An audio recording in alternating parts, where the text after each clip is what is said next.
Hello, welcome back to my channel. So today's video is going to be my dog's presents. So in May, my beautiful border collie Obi was born on the 13th, and a week later we found out that he was going to be ours. So he's now going to be 8 months old in a few days time, so we're really excited as this year is going to be his first Christmas. I spoil dogs in general, so this year I have gone all out. So we basically want to keep him occupied, and also he's going through a phase of eating loads of toys, so I've pretty much spoilt him with everything possible. Hopefully I'll get this video finished. If not, we will see how we go.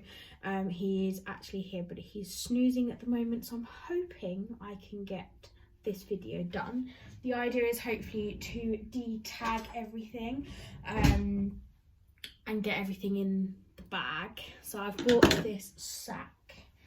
So in previous years, my family dog, I actually wrapped everything for him. So this year I'm actually going to put everything in this sack. And then I bought him a teddy from Argos.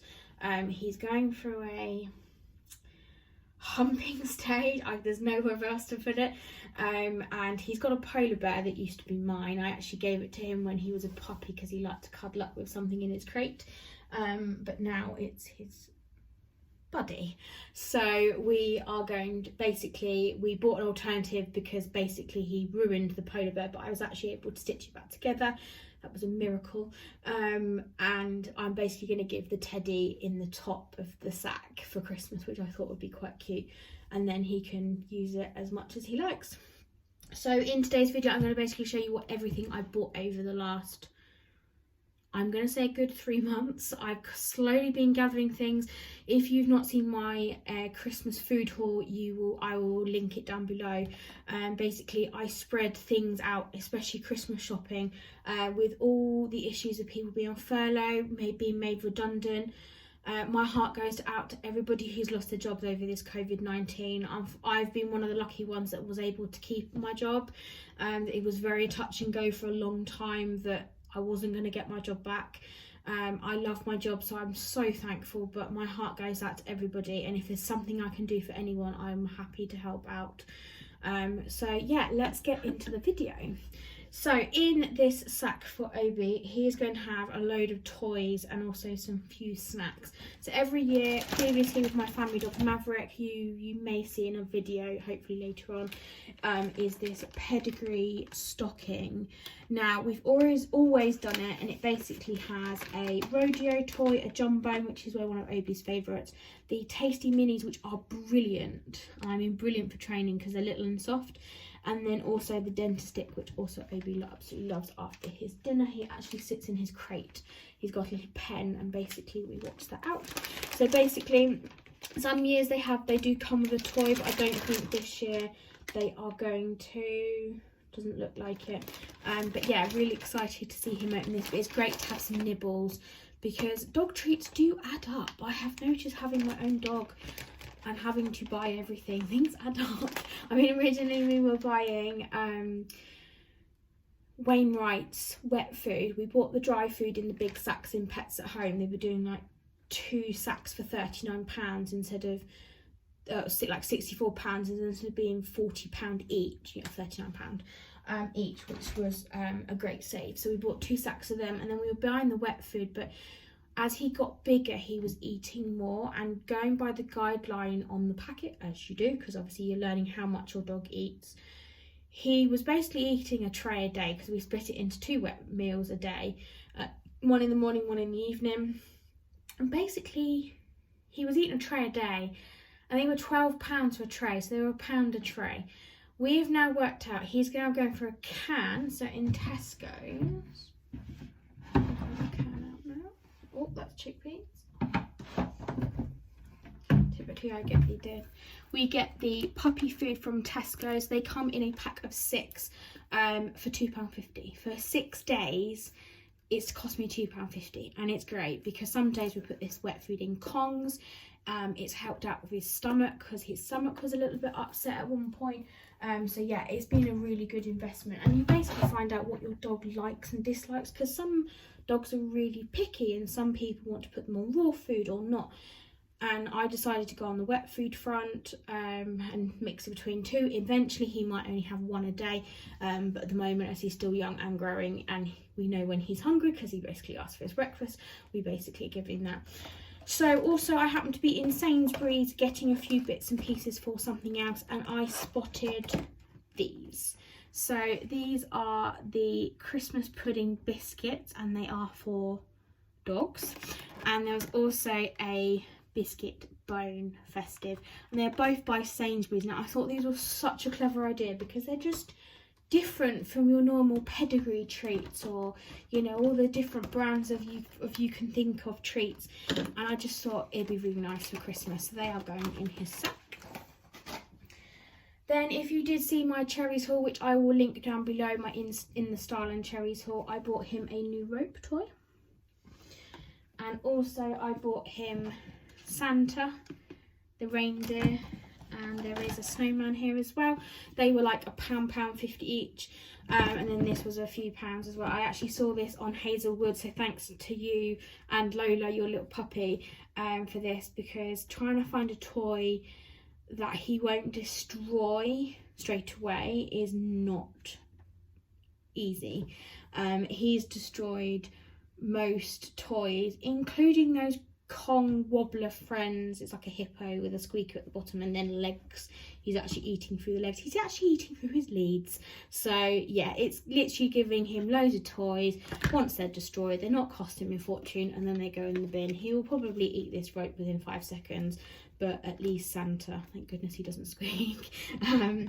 So that was a really good investment. So thank you, Cherries, and thank you, Hazel, for recommending me Cherries. If you've never shopped there but love B&M and Home Bargains, shop there, because I spent like £25, used her discount code, and yeah, I got all I wanted without having to go out. I mean, I don't like going out in this COVID. I don't like going out unless I really need to. I literally go to the office because my job does not allow me to work from home. I come home and the only trip I do is Aldi, because that's a must. We need food in the house. Getting delivery food around here is impossible still at the moment, so yeah, it wasn't going to happen.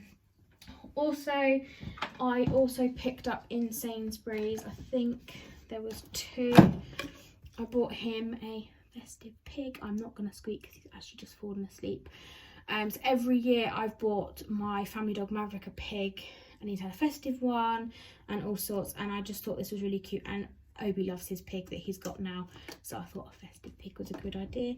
And there's also a parsnip, which I thought was really cute. So they are 2 more toys, and I will take the tags off, but I thought you probably don't want to see that. Then in Home Bargains, when we first had Obi, I bought him a large pineapple, and basically it was his favourite toy. It couldn't go under the sofa. When he was tiny, he picked it up by the top of the spiky bit of the pineapple, and then as he got bigger, he realised that he could actually hold it with his mouth around it, and it squeaked, and you literally could throw it and it would squeak the whole way in the air. And he basically destroyed it because it was his favourite. He'd play with it, whether it was in bits or whatever.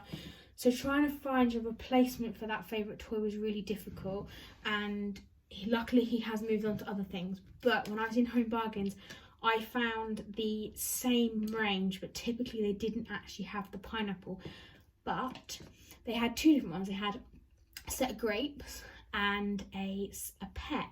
And I actually bought both. So this is the pear, which has a really cute face on. The pineapple didn't have a face on it, and that's why I picked it originally. The grapes he chewed straight through. He basically ended up taking the air out of it and also chewing off the top. So I've saved this one because this one feels a bit more robust, and also we think he's going to probably, now he's a bit bigger, he can get hold of this a little bit better, because with the grapes he was struggling, because at the beginning he would actually hold with his mouth, he wouldn't hold with his teeth, so he'd literally hold a stick in between his lips. It was quite funny, but obviously he's still learning on that front. So what does every dog need who is toy obsessed?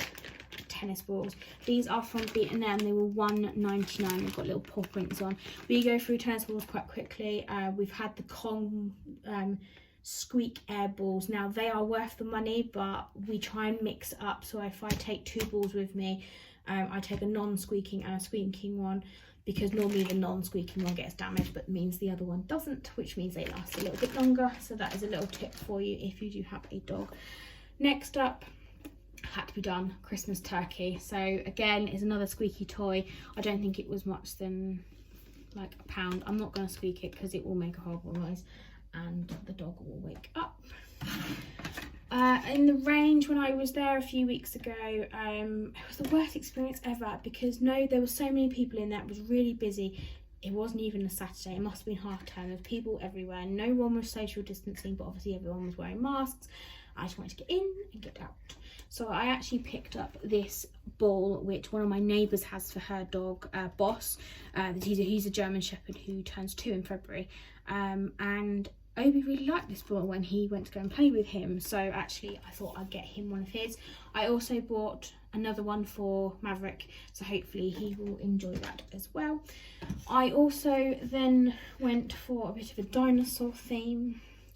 Whoops. So this one I thought was really cute. This was in Aldi actually for £2.49, and it is a cute little T-Rex with a little face on, and then they're supposed to be a tough toy. So we'll Obi test it and I'll let you know on that one. And then Obi likes a bit of rough and tumble, so this is a rougher and tougher Rex one as well, which I thought was good, and I think it squeaks, but again I'm not gonna squeak it. But it's also high vis for dogs. These are colours apparently that are basically like high vis to us. Obviously dogs see in black and white, so that's for them. Also, when he was a puppy, I accidentally picked up this dog chew. Now a lot of the dog chews we've actually had to remove, because including a deer antler, which is an actual food toy, that are actually quite expensive, but we ended up buying it, and it was really, really great for when he was tiny. But Obi's got a habit of basically our sofa, which I don't know yet, you can see behind, there's a little gap underneath, and basically he goes and puts all of his toys underneath, so as a game, and it is really annoying because the gap is big enough for a lot of toys, and he will then scratch at the sofa, and obviously we're trying to deter from that sort of behaviour at the moment, as he's still quite young. So we got him one of these. It is apparently going to taste like bacon, so yeah, we'll see how that goes. It'll be probably something he gets after dinner. He goes in his little pen, which I will try and show you. So attached to his crate we gave him a pen. Funny story, I actually tried to ask my other half, could you buy a dog pen, because we found that Obi had no limit and you had to be in the room with him all the time, otherwise he wanted to be at your feet. So and he didn't like his crate on his own, so we thought, right, I'll give him that. So my other half comes back with 2 items, both made of wood, which is never a good thing with dogs. I will recommend metal baby gates because we learnt the hard way. And he probably spent £50 on one and £20 on the other. And I'm thinking, so you spent what, nearly £70 on 2 wooden gates, which are literally a Z shape and they only fold one way and not the other. And then he could just push them over. But apparently you could actually attach them to the wall, but obviously we didn't want to put any holes in the walls unnecessarily. This one actually attaches to his crate, and you can attach it either to itself or you can attach it to a crate, which we have done. So he has his own safe area. So he has his crate, he has his dinner in there, he has his breakfast in there, his water and his food is in there, and also one of his beds, which at the moment, I don't know if you can see, he's actually snuggled in there. So yeah, my best advice is at the beginning, get an area where they can play. It means the mess is contained in one area, and they know that's their safe place. That's all where the good stuff happens, the treats and stuff like that. We got it a bit too late. We've only had that probably more than a month, and it has been a godsend. We wish we had it beforehand, so I definitely recommend that. So back to the haul, last but not least, I was in Pets at Home and I saw this a while back, and I think Aldi do something very similar, and I thought, oh, it's got to be done. and I'm going to spoil my dog, and I don't care what my other half says. But I picked this up. Now, it was £10. He'll probably destroy it. But I thought it was really funny. So it's a carrot. It's an actual carrot with the top on. I thought it was really good. He'll either hump it, destroy it, one of the two at some point. But I'll get a good laugh out of it and he'll enjoy it. So that is my Obi haul. I'm now going to delabel everything and put it all in this sack with the teddy bear that I got from Argos stuck out. And I'm actually going to start vlogging on this channel, hopefully more and more. I need to get the hang around it. I don't want to go and buy an £800 camera if I'm not going to get it. So I'm going to try and use my phone, but my phone automatically uploads stuff to the iCloud, and basically once I put it on YouTube, I just get rid of it. I don't need to keep every single clip of me talking to the camera and this, that and the other. So I'm going to see what I can do. So hopefully that is it. Thank you ever so much for watching. If you have anything you'd like to suggest, please comment down below. And if any questions, just again put it down below. I'll link everything down below where I can find things. And have a lovely Christmas. Bye.